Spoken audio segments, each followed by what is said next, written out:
Bonsoir, comme je viens de vous le dire à l'instant sur Facebook, petite vidéo pour vous montrer juste assez rapidement l'utilisation assez technique d'une pompe EMF comme celle-ci, voilà, que j'ai réalisée.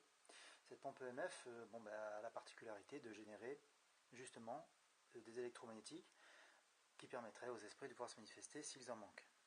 Or, le simple souci de son utilisation reflète en vérité le problème d'une pièce trop petite.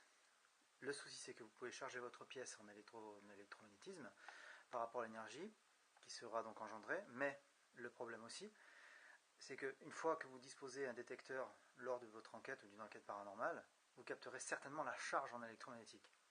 L'idéal, ce serait de la mettre à un endroit où on sait qu'il manquerait forcément de l'énergie pour qu'il puisse se manifester. Donc voilà ce qui se passe quand on l'allume. Mes détecteurs, forcément, se déclenchent. À la différence de celui-ci, c'est un électrostatique EMF à ion. Donc, là, ce petit bruit que vous entendez, tic tic tic tic, c'est qu'en fait, lui, il l'annule. Alors, voilà. Vous allez voir quand je vais approcher le M-Pomp. Donc là, il se coupe. Là, il s'allume, et ainsi de suite. Donc forcément, celui-ci est prévu pour les électrostatiques. Voilà, l'avantage c'est qu'il est très efficace, puisqu'en même temps on a une lecture directe, rapide. Voilà, donc la particularité, il est vrai, de ces EM-Pomp, enfin en anglais forcément, mais ces pompes EMF, c'est justement la production d'énergie suffisante pour que les esprits puissent se manifester, forcément. Donc on allume, ce qui se passe, vous voyez, là, lui c'est coupé automatiquement. Je l'éloigne.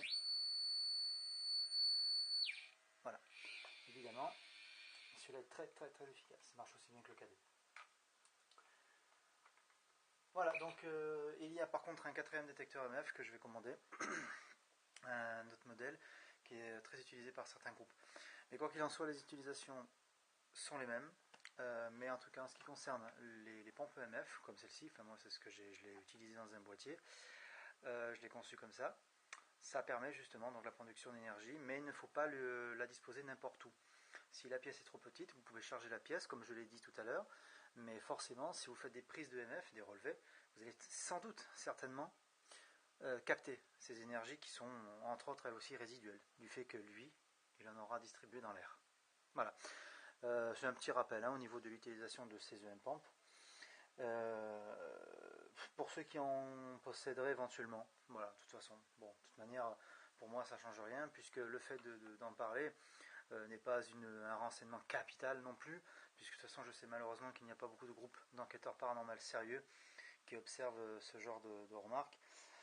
Malheureusement, comme tout à l'heure, je viens de voir une vidéo qui fait que les EMF peuvent être déclenchés par des téléphones portables, et le souci c'est que malheureusement il y en a qui grugent les gens, qui mentent aux gens et qui s'en servent pour faire croire qu'une présence de fantômes ou esprits est bien réelle. Voilà, c'est ce que je déplore. Bon, en tout cas, j'espère que ça vous intéressait, et à très bientôt pour de futures enquêtes, et merci d'avoir regardé. Au revoir.